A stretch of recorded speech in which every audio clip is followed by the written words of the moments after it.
ঘুম থেকে উঠতে লেট হয়ে গেছে, তাই রান্নাবান্না বসাতেও অনেক লেট হয়ে গেছে। আজকে ভেবেছিলাম সেরকম কিছু রান্নাবান্না করব না, কারণ ঘরে সেরকম কোনো বাজারও ছিল না, সাথে মাছ মাংস কিছুই ছিল না। তাই ভেবেছিলাম যা আছে তাই রান্না করব, কিন্তু কিছুক্ষণ পর জানতে পারলাম যে আমার কাকা শ্বশুর আসছেন।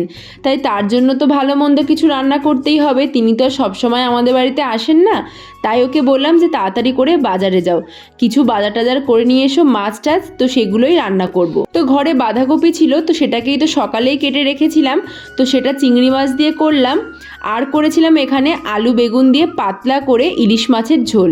যেহেতু গরমটা বেশ ভালোই পড়েছে, সর্ষে ইলিশ বা ইলিশের কোনো ঝাল ওরকম কোনো আইটেম রান্না করলাম না, পাতলা করে ইলিশ মাছটা রান্না করলাম।